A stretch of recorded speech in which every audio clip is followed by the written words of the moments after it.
The Biden administration promised some $800 million in additional aid and weaponry to Ukraine this past week. But will it get there in time? And will it be enough? David Martin takes a closer look. From Javelin anti-tank missiles to body armor, the U.S. military has shipped some 10 million pounds of weapons and equipment bound for Ukraine. But is it enough? It still does not feel like we are all in to win. Retired General Ben Hodges, a former commander of the U.S. Army in Europe, says U.S. support for Ukraine is just too cautious.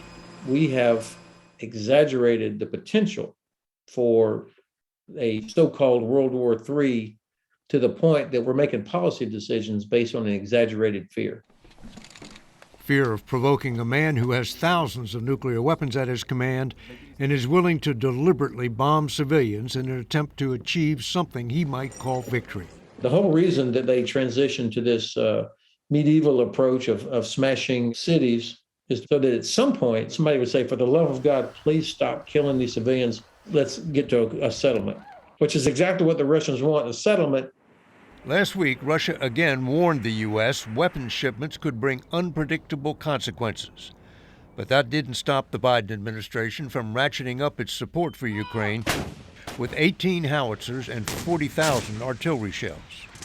It's a standard field artillery piece, pretty lethal combat system. Retired Army Colonel Richard Hooker served with the 82nd Airborne. How long will 40,000 rounds last? I would say weeks, not months.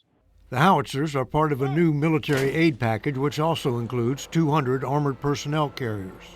It will be helpful, but I wouldn't characterize it as a game changer. I used to think that given these atrocities and the depth of the depravity of the actions of Russia, that the West would become involved. But clearly, the West has made a decision that they're not going to go in there with direct force.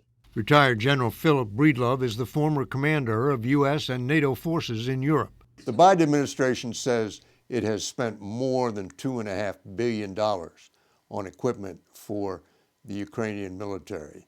Isn't that enough? I don't think that the amount of money nor the amount of tons of equipment that we've provided is the measure of merit. The real measure of merit is when are these weapons in the hands of the Ukrainian military so they can destroy Russian equipment, so they can kill Russian soldiers, because that is what will end this war. Breedlove says Western aid has failed to save the city of Mariupol from Russia's siege tactics. Forces in Mariupol are surrendering because they didn't have enough food and bullets, very basic things. We need to make sure that those things are delivered to the front where the fighting is going on. How does the U.S. do that? Well, I think that we've done it in the past, haven't we? Remember the Berlin airlift? That was in 1948 when Joseph Stalin threw up a land blockade around the city of Berlin, and the U.S. called his bluff with a massive airlift. I don't think that should be off the table for consideration here. If U.S. Supply flights fly into Ukrainian airspace, aren't they liable to be attacked by Russian aircraft? Surely they are. We took the same risks in the Berlin airlift, didn't we? And is this just a question of calling Putin's bluff? I believe we're accumulating risk right now by doing nothing. I do not believe there is a no-risk way out of this conflict. We need for the Ukrainians to win this fight.